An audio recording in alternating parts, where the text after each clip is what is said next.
അള്ളാഹുവിൻ്റെ റഹ്മത്തിൽ നിങ്ങൾ നിരാശനാണ് എങ്കിൽ നിങ്ങൾ നിരാശപ്പെടേണ്ടതില്ല. അള്ളാഹു തആല തന്നെ പറയുന്നുണ്ട്, ലാ തഖ്നതു മിർ റഹ്മത്തില്ല, നിങ്ങൾ അള്ളാഹുവിൻ്റെ റഹ്മത്തിനെ തൊട്ട് നിരാശനാവണ്ട. പിന്നെന്തുകൊണ്ടാണ് നമുക്ക് റഹ്മത്തിൽ ആസ്വദിക്കാൻ കഴിയാതെ പോകുന്നത്?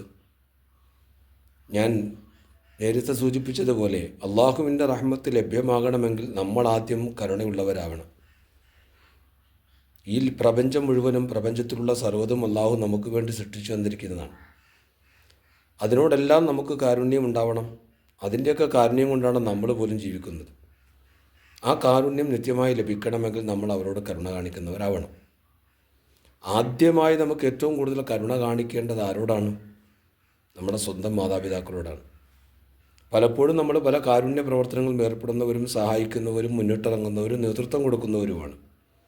എന്നാൽ നമ്മൾ അറിയാതെ നമ്മൾ സ്വന്തം മാതാപിതാക്കളോട് കരുണ കാണിക്കേണ്ട ബാധ്യത നമ്മൾ നിർവഹിക്കാതെ പോയിട്ടുണ്ട്.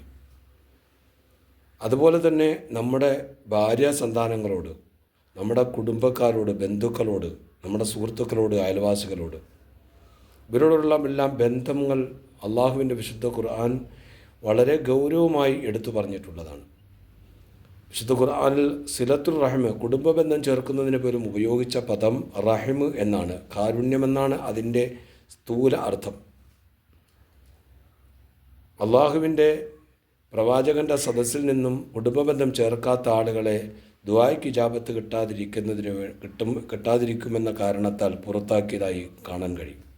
പ്രവാചകൻ സല്ലല്ലാഹു അലൈഹി വസല്ലം തങ്ങൾ മദീനയിലേക്ക് ആദ്യമായി ചെല്ലുമ്പോൾ നിങ്ങൾ സലാമിനെ വ്യാപിപ്പിക്കുവാനും ഭക്ഷണം നൽകുവാനും കുടുംബബന്ധം ചേർക്കാനുമാണ് പ്രവാചകൻ പ്രത്യേകമായി എടുത്തു പറഞ്ഞത്. അതുകൊണ്ട് ബന്ധങ്ങൾ സ്ഥാപിച്ചുകൊണ്ട്, പ്രത്യേകിച്ച് മാതാപിതാക്കളോടുള്ള ഊഷ്മളമായ ബന്ധം നമ്മൾ സ്ഥാപിച്ചില്ല എങ്കിൽ എത്ര റമദാനുകൾ നമുക്ക് കടന്നുപോയാലും, എത്ര റഹ്മത്തിൻ്റെ പത്തിൽ നമ്മൾ എത്ര വലിയ കാരുണ്യ പ്രവർത്തനങ്ങളിൽ ഏർപ്പെട്ടാലും, ഏറ്റവും വലിയ കാരുണ്യ പ്രവർത്തനങ്ങൾക്ക് നേതൃത്വം കൊടുത്തുകൊണ്ട് സഹായിച്ചാലും അള്ളാഹുവിൻ്റെ കാരുണ്യം നമുക്ക് കിട്ടുകയില്ല.